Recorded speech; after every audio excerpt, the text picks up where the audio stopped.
नमस्कार दोस्तों, आप सभी में विराजमान परमपिता परमात्मा को मेरा नमस्कार। एक व्यक्ति अपने जीवन में 4 से 5 सब्जेक्ट को पढ़ता है, उसमें से किसी एक या दो में वो एक्सपर्ट हो पाता है।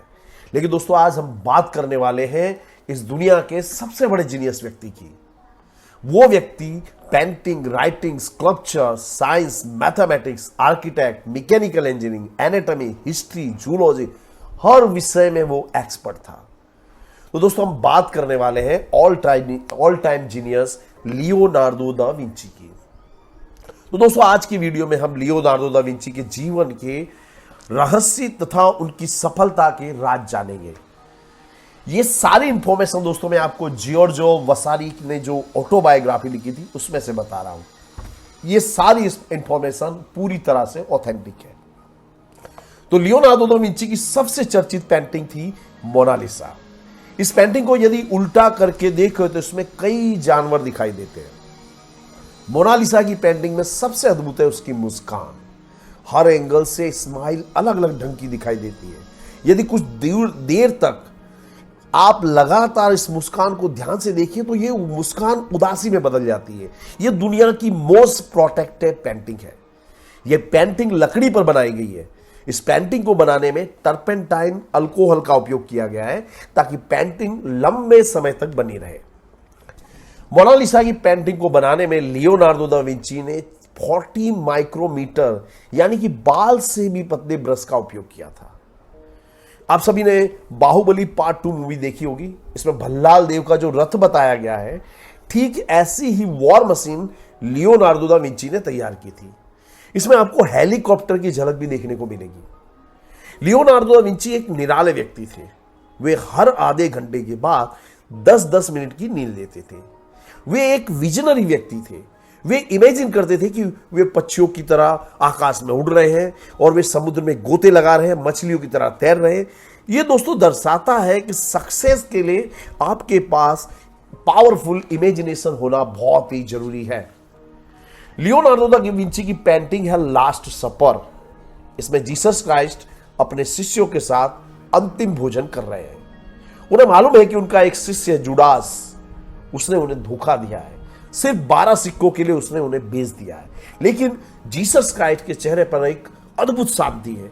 जब आप इस पेंटिंग को देखते हो तो आप भी शांति से भर जाते हो। आपको यह जानकर आश्चर्य होगा कि यह जीनियस व्यक्ति कभी स्कूल नहीं गया था। उन्होंने कभी भी फॉर्मल एजुकेशन नहीं लिया था। उन्हें सिर्फ पढ़ना लिखना सिखाया गया था। लियोनार्डो ने भी आकाश का नीला रंग सूर्य प्रकाश के प्रकीर्णन से होता है ऐसा बताया था। सूर्य प्रकाश हवा में प्रवेश करता है तो प्रकाश का 7 रंगों में विभाजन हो जाता है। ये लियोनार्डो दा विंची ने सबसे पहले बताया था। लियोनार्डो दा विंची का कहना था कि एक चित्रकार को आईने की तरह होना चाहिए। वे इटाली के गांव-गांव घूमकर उसकी सुंदरता को कैनवास पर उतारते थे। यदि उन्हें किसी व्यक्ति का चित्र बनाना हो तो वे उस व्यक्ति के पीछे दिन भर घूमते रहते जब तक कि उस व्यक्ति की शक्ल उनकी आंखों में कैद ना हो जाए। फिर वो ऐसे चित्र बनाते जैसे कि वह व्यक्ति उनके ही सामने बैठा हो। उन्हें जब भी कुछ नया जानने या सीखने को मिलता तो वे अपनी नोटबुक में उतार लेते थे।